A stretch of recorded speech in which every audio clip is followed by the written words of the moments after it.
Hello, everybody. This is Edward Carbazel for MMAnews.com, and this is my third Sunday submission for the MMAnews.com YouTube channel. Again, this is something new that we're trying, so feedback is always appreciated. Make sure you give us a follow on at MMA News or MMA_news on Twitter, and I'm at Carbazel, Carbazel on Twitter. Please like and subscribe to the YouTube channel. We've got interviews with Brandon Moreno and a couple of other fighters by our favorite Canadian yappers, James Lynch and Cole Shelton. They also contribute to MMAnews.com. So this is, we're coming to the end of July, and there's a lot to talk about as we move into, as the months and the days go on during COVID-19, the pandemic. Lots of news. So before I continue, I want to apologize for my background. This is my kitchen, and it's the only room in my house that has air conditioning. I'm in New Jersey. We're on heat advisory today. We're on Yaz Island temperatures. We're going to be like at 100, 105 degrees. So for the sake of my laptop not getting hotter than it always normally does, I'm in the room with air conditioning today recording this. So hopefully the air conditioner is not making it onto this Sunday submission. So lots of stuff to get into. And I'm going to try to take us through the week as it with my notes and stuff from the biggest news that popped off this week leading up until today. So lots of stuff happened. Obviously, the biggest news to me that stood out midweek. I have last night's UFC replaying in the background too, because some of the earlier preliminary bouts I didn't catch, so I'm watching them just to see if anything pops off technique wise. As you know, I'm a fan of martial arts techniques. That's why I love the sport so much. But anyway, biggest news that popped off this week, I would say around midweek, we all heard about. So the rumors were floating around about Mike Tyson coming back. People thought, bare knuckle and what have you. Turns out he's starting, I guess it's his own promotion with some investors, the Legends Only League. And check out, they do have a YouTube channel. I reached out to them, so we'll be getting updates at MMAnews.com in the future for the combat sports that they're going to be working on. But so September 12th, Mike Tyson and Roy Jones Jr. will be facing off in the very first Legends Only League event. CSAC Andy Foster confirmed that it's going to happen without fans in September, I think in LA specifically, California. And then there's a YouTube person and NBA guy on the undercard. So, I mean, that's neither here nor there. The big news is, so to me, that what stood out the most about that news, outside of the return of two my favorite boxers, I literally had a poster. I had a workout room in places I lived before. I always tried to have a workout space, and you choose the things that motivate you. I know I'm probably going to get made fun of for this, but I had posters of Roy Jones Jr. and Mike Tyson, to help motivate me, because there's peaks you hope to reach when you're training yourself and or working out on your own, and obviously, you want the best ever in the game that they're in, and those two guys always stood out to me. It's actually, I don't mind the matchup. If you don't mind, I'll give you a little quick, before I move on with the news of the week, a real quick picks of my own. I think the odds are leaning towards Mike Tyson to win, obviously because of his insane power that he seems to still have, as if you've seen all the workout videos with him. But one thing about that matchup, that's, as I look at it, someone that's watched a lot of their matches, both of their matches throughout their careers, to me, if I was to make a prop bet on the event, I would pick the money, because if Roy Jones is the underdog, the best bet for me would be to make Roy Jones winning by decision on using his footwork and stuff like that. I mean, the thing is, these guys are in their 50s now, so maybe that movement that we remember from them is not there. Tyson's hitting the bag, but as anyone that trains knows, and you know, when you're hitting bags, breaking boards, what have you, you know, it's different when you have a live opponent in front of you trying to hit you back and making you miss and things like that. And that's where Roy Jones Jr. always had his you know, his best his footwork and his movement. So it's going to be interesting, but I mean, you can say what you want as far as your concerns and their age or whatever, but so which brings me to the Legends Only League.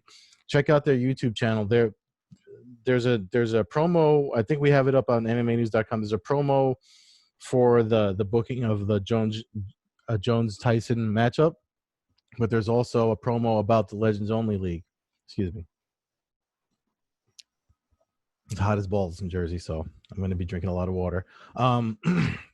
So the thing about the Legends Only League, if you listen to Tyson's pitch about the league, he says it's for any sports, for any athletes, which we see a lot in combat sports. They retire and then they come back and then they retire again. But, you know, if it's something you've done for a living for as long as most combat sport athletes that wind up retiring do, you know, there is always that weird thing that they feel like there's you know, I got one more in me. So Tyson's whole Legends Only League is for folks that the guys that believe that they have one more in them.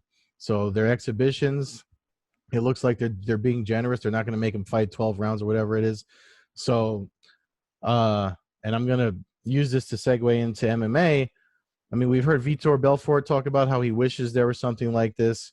Folks make fun of Bellator, saying that's where the MMA fighters go, which is completely not. I mean, yes, there's some truth to it, but if you look at the young talent in Bellator, which I'll also get back into, I'm going to get into their return later.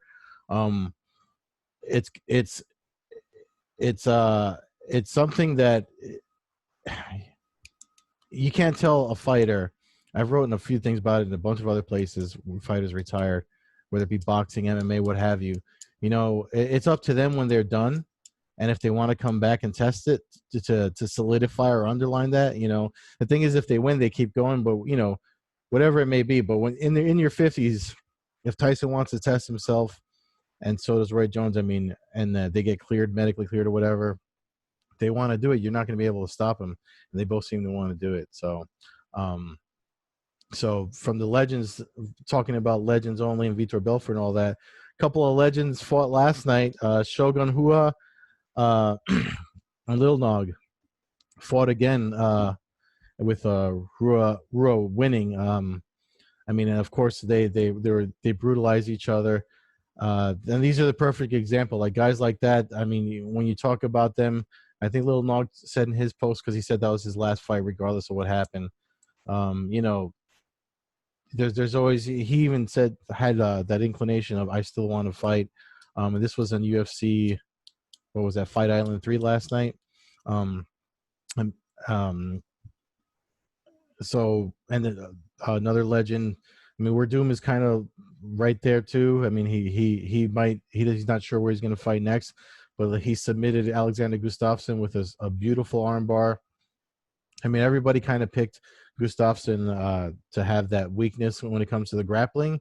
And, I mean, he did go against one of the best grapplers at heavyweight in MMA, former champion Fabricio Werdum. So, and as we're talking about UFC Fight Island 3, I might as well segue into, you know, they had the pay-per-view, and they had the 3 events. So there's a lot to take away from what happened on Fight Island, Yas Island over in Abu Dhabi. Where the temperature is the same, I think, today in New Jersey as it is over there. So there's a lot of things to take away. I don't know what your favorite takeaways from any of the fights there. Obviously, there was the big hoopla with Masvidal, and Usman. And then there was the thing, I think I mentioned it in last week's Sunday submission too, the opportunity for fighters in this time of Corona. It's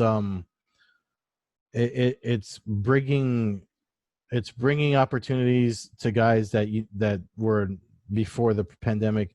You know, you weren't even thinking about them at all. And I know I mentioned Justin Gaethje's whole situation, how now he's the interim lightweight title holder. But Khamzat Chimaev, the welterweight out of Sweden, whoo, that man is a monster. He's going to be a problem for anybody. And before I started recording this, again, this is Sunday. I just saw that Kevin Iole and MMA Junkie, Dana White is trying to secure a visa to get Chimaev over to the U.S. so they can get him on some cards that they're going to do here. I mean, the guy fought twice in 10 days, which, I mean, that's his second fight, UFC debut, and then another fight within 10 days, which was a record in the UFC for most fights in the least amount of time. This guy, I mean, nobody even really, if you have to be really, really deep, like MMA underground deep to be following the sport like that. A lot of people haven't heard of this guy. And I mean, obviously, you know, Dana White was quoted as saying there's something special in Chimaev, and you can't deny that the way he beat 2 first-round victories in his UFC debut. You know, there's guys that have struggled, they hold titles in other organizations and come into the UFC, and you know the fights go into the third round or go to a decision, and this guy has just, I mean, I didn't know anything about him. So if they get him over here,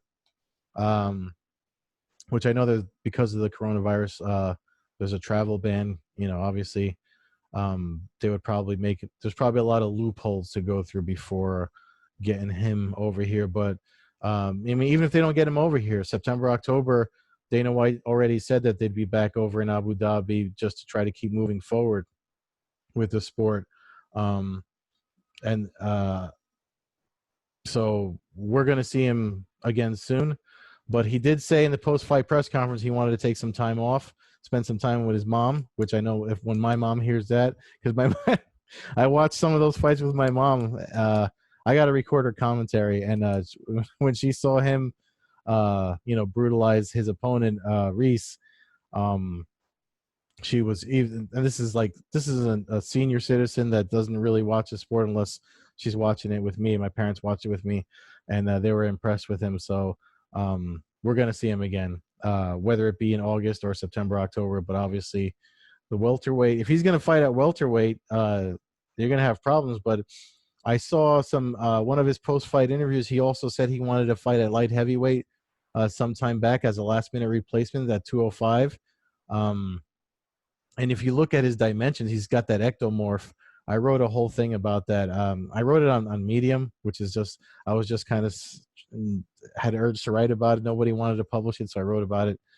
I wrote about it there. If you want to, I'll try to retweet it, because about the ectomorph body type in MMA and how it just seems to be a recipe, at least genetically, or you know, when you're looking at skeletal structure.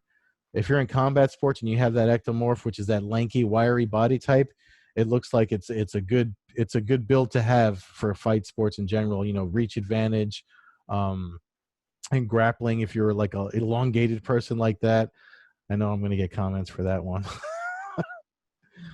but I like to do things off the cuff. It makes it fun. If you do a guys with that body typing grappling, you know, it's you got to try twice as hard to pass their guard, twice as hard to choke them because they're so narrow, you know. And then, but for them, the opposite is true. You know, they're, because they can just step over a guard, or it doesn't take much. I mean, you saw that Darce choke he cinched up in his first fight, and then he just enveloped his opponent when he picked him up and took him down. My mom said he picked him up like a baby, carried him to where he wanted him. I think it was his own corner, planted him in the ground, and was just mounted from there, attempted chokes. And you see his where his mind was. He sunk in chokes. Reese did the right escapes, turning it into the opening for the escape, and then he just went back to pounding away. So the guy's definitely gonna be a force at a welterweight. That debut fight was at middleweight, 185. So you got 170, 185, and he's talked about 205. I mean, he just wants it. He likes welterweight, but I mean, it changes the game. It really does change the game for the entire any of those three divisions. You insert him there, and he's just as dominant. I mean, he dominated at 185, dominated at 170. So wherever he goes, I think that's a problem. That's a concern for folks. He actually called out Cowboy Cerrone, which is funny because he's like he said, I want to make a name for myself, and Cowboy is a name. But it's like, dude, you've already made a name for yourself, 10 days, fighting twice in 10 days and just dominating your first two opponents. So for the hardcore fans anyway, he does have a point. For the hardcore fans, obviously we know him, but if you go into you're looking at the casual fans that tune in for the Masvidal and McGregor fights and stuff like that, they don't know who he is, but they're going to find out if he does beat someone like Cerrone. So it looks like he's got a smart look ahead at his own career if he's looking to get his his paydays and sponsorships and things like that up. So, and in the main event, obviously, so I watched that fight with Whitaker and Till. I don't know, man. I mean, obviously Whitaker's a former champion. I picked him to win, so I wasn't surprised with the win, that the way it came out. And it looks like Darren Till took some damage in that fight too. I heard about his knee.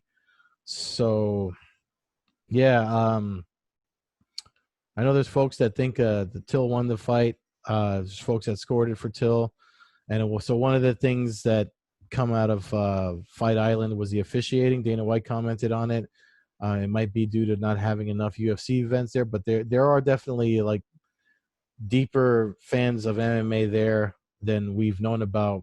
Obviously Fight Island became a thing with the pandemic and all that. So maybe they haven't had enough to do more grappling. Like, obviously the ADCCs are from there in Abu Dhabi, but the refereeing last night is one of the things that stood out. But there's been a couple of bad calls with judging, and last night the refereeing. And before I start, I got to say I actually do like Herb Dean as a referee. One of the things I think we should take into account is that it was like 3, 4, 5, 6 o'clock in the morning over there in Abu Dhabi. They did that so that we could watch it because the UFC is obviously it's a U.S. based company. They're trying to cater to their first fan base, and they also have a global fan base. So I feel like that, and I think Laura Sanko and a bunch of other people have commented. John Morgan keeps a good blog about how things are going over there. So the timing with events over there might have had some people off. I mean, it's one thing to fight in the afternoon or early evening or later evening, but to fight early in the morning, especially if you're not a morning person, maybe you're not everything is firing off the way that it normally does. And I'm saying that in defense of Herb Dean, I know he might have been a little slow to stop that Trinaldo fight with the 2 knockdowns, Dan Hardy, and I get where both Dan Hardy and Paul Felder are coming from, but and I agree with them, but I do think that let's not be so hard on Herb Dean. And I know I'm gonna get a lot of heat from this if you guys. So I'm not as hard as on Herb Dean as my. If you follow the Coast to Coast Combat Hour podcast, my co-host Matthew Hawkins can't stand Herb Dean as a referee. So that's enough about that. I'm sure if you do follow that podcast, we'll probably most likely get into depth with that with MMA Hawk leading the charge because he's got a lot of criticisms about Herb Dean as a referee. I don't have those criticisms. I mean, I saw comparisons to Mario Yamasaki, who I do have a lot of criticisms about. And like people were saying that he's the new Mario Yamasaki, which is kind of messed up. But I'm writing it off as the timing and throwing him off. Because he is definitely one of the better, in my opinion, one of the better referees. I think as far as officiating, and I think I might have done this last week too, but for officiating and refereeing and stuff like that, the more we get into like fighters, people that are at least well adept martial artists with the judging and officiating, we'll get better calls and officiating when we see more of those guys come into it. And I know there's folks out there that are going to say, Wasaki's got a black belt, blah, blah, blah. But he did an interview I don't know if it's with Bloody Elbow, one of those Vox MMA sites, where he said he hadn't trained in years. So if you're not maintaining your art, then you start slipping a bit. Anybody that's missed out on training over this pandemic, get that camera a little right. Anyone that's missed out on training over this pandemic, hope I didn't disconnect my mic. All right, sorry about that. From your own experience, you probably know, yeah, I've definitely, in a couple of weeks, you start skipping beats. You know what I mean? I mean, my training has become sporadic over this thing. I was training, and then I took there was 2 weeks where I didn't train, and I trained last Friday at the academy we're setting up here in New Jersey. And just with those 2 weeks, I found myself pausing and thinking, I mean, what do I do from here? And I've been doing Brazilian Jiu-Jitsu since 2005. So that just goes to show you, it doesn't matter your level or what you have. You know, if you don't, like anything, if you're a good artist, anything you're good at, if you don't practice it, like practice makes perfect, right? So if you're not practicing it, it starts to leave you. And I think that if you're not studying the things you're supposed to be officiating, whether it be judging or refereeing, you're going to have issues when it comes to officiating, and you're not going to move as fast to stop fights or what have you, or make the right call when you're judging, you know, the event. And then the last thing from the Fight Island event I want to talk about was, the Jesse Ronson's win.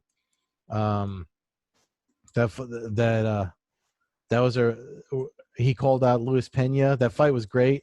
He called out Luis Pena next. So I actually did. I forget who else he called out, but I think that's a good matchup. He said another one. Pena's another ectomorph, where I talked about the body types earlier.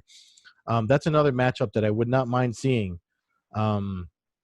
So if we get that in this time of Corona, where bookings seem to be based on how logistically possible it is to make fights happen, I'm not going to. I wouldn't be surprised if we see that soon. So, and I think that's all the notes that I have from last night's UFC event. So I went from the boxing. I know I jumped around from the boxing news from midweek to last night's, but most of MMA news is traffic is UFC related. But I like to try to be the Bellator guy for MMA News.com, and Bellator is back. So one thing folks were worried about was that the Bellator, you know, as everyone was coming back, the regional stuff was coming back, everyone was announcing returns with events coming up or in August, what have you. You know, like Ryzen's going to have their double header event in August. Coker had said after they postponed everything, and I was set to cover. If you remember, we were at the press conference in New York City the week that the pandemic started, and then by that Friday, I was canceling stuff for that event that they were supposed to have. I think it was supposed to be a doubleheader weekend too, if I'm not mistaken. But they came back. Bellator's back. I'm beating around the bush to let you know. Bellator came back with Bellator 242. Ricky Bandejas versus Sergio Pettis. Sergio won the decision in that fight. Some folks were saying that maybe Bandejas wasn't pulling the trigger. You know, he was a little off that night. So, the thing is, one of the things. So I wrote an article at here at MMAnews.com where James Gallagher said he was watching the fight because that's the loss. He lost to Bandejas, so he said he was watching it to see it because if Bandejas won, he wanted, with him being back on a win streak, he wanted to get that rematch. But one of the, I think it's on MMA Junkie, was present at the event, and Pettis said that he was trying to. Pettis made note of that loss and said maybe Gallagher should watch how I fought him. So I wouldn't be surprised if that's a fight that gets made. Again, there's a travel ban. You know, Gallagher's where he's at overseas in Ireland, and Pettis is here. So they're doing their Fight Sphere. That's Coker's name for They should call it the Thunderdome or something cool. I don't know if that's probably copyrighted or something, but the Fight Sphere, I guess they must have done a search. They got to be doing search ever since Fight Island got their claim. The Fight Sphere at Mohegan Sun in Connecticut. Bellator 242, I think 243 is Chandler and Benson Henderson, which is supposed to happen this summer. They're doing that there. They're going to be doing events until September 11th is the last one we know that based on their press release. So they had last Friday, August 7th, August 14th. I'm sorry, last Friday. Then August 7th is the Henderson Chandler card.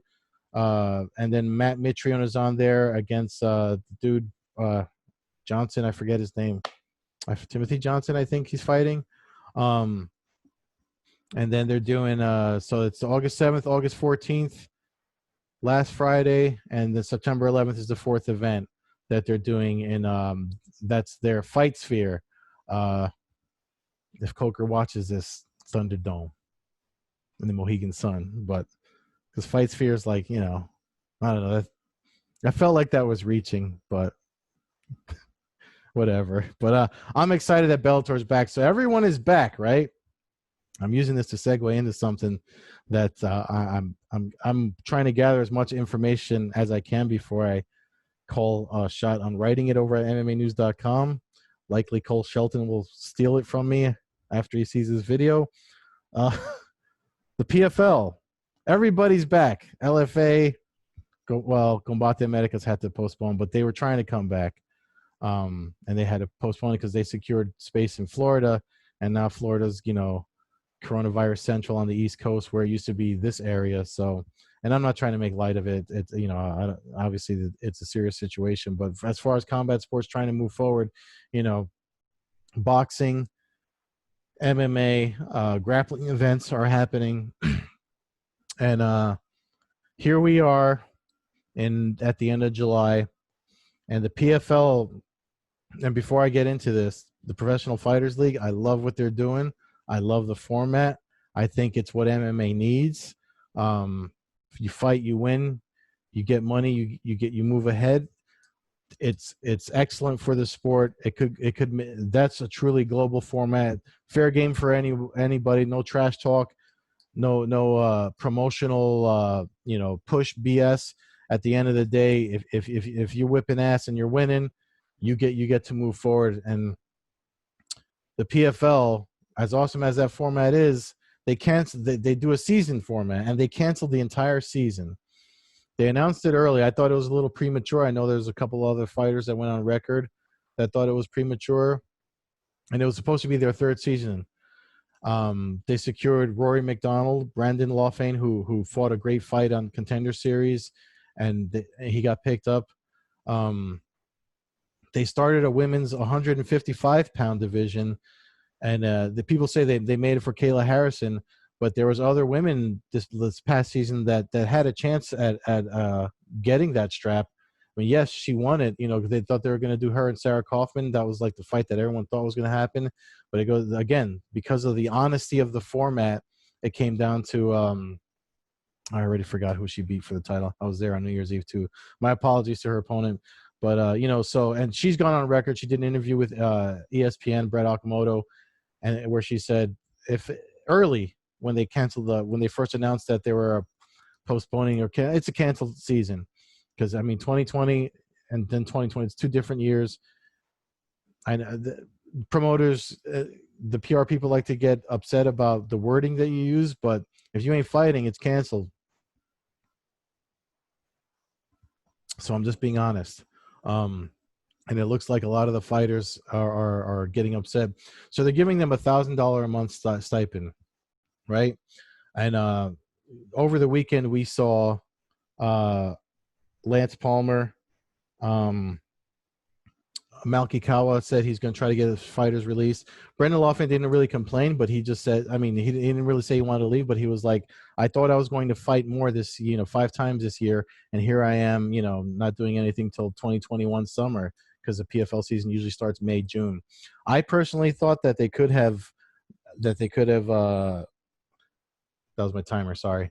I personally thought that they could have gone at least do like baseball just started, and they're working something out. I personally thought that they could have gone this season and done it because of when they start the spiking and the I don't know if it's securing a venue or a studio was a problem, but you know, I feel like they could have pulled something off. Maybe they couldn't do their New Year's Eve thing in Madison Square Garden because of how things were here in this area, But I if they had gotten a location and they could have gone, maybe they could have done something, but I do know they were trying to make it more global this year, and with obviously the pandemic affected the entire planet, so maybe that's why they put the kibosh on it, and the investors that they had for this season were probably jumping in because of that. So I did hear that they were trying to do some one-off events or something before the end of the year, but we haven't heard anything out of it. I mean, the last thing we heard, the thing that spiked Lance Palmer's comments, was how they were disassociating themselves from Wayne Palmer because of some comments he made about the Black Lives Matter movement. And I don't know what they were. Anybody that follows me in the podcast that I do outside of this site, I don't like to get too political and stuff like that because I'm a fun guy. I like to keep things fun, but I mean, if he made disparaging comments or something as serious as what's going on with that whole situation, then I get why they addressed it. But to Lance Palmer's point, his thing was like, why are you involving my father with and the promotion? I'm the champion. I'm the one that's tied to PFL. Why are you even, what does he have to do with me? And he's got a point there. So, but the other thing is too, he wants to fight, and the guy's a 2-season winner. He won the $1 million grand prize in 2018 and 2019. So it's not about money for him. He's a competitor. If you guys that come from wrestling that compete, if you give them the avenue to continue to compete, they want to do it, and he wants to do it. So does Kayla Harrison. So did Ray Cooper and a bunch of other fighters that won last year. They're setting up that fight with Cooper and McDonald, which I myself was excited to see. It is what it is. It's their move now. PFL's got to say or do something. They need to address it.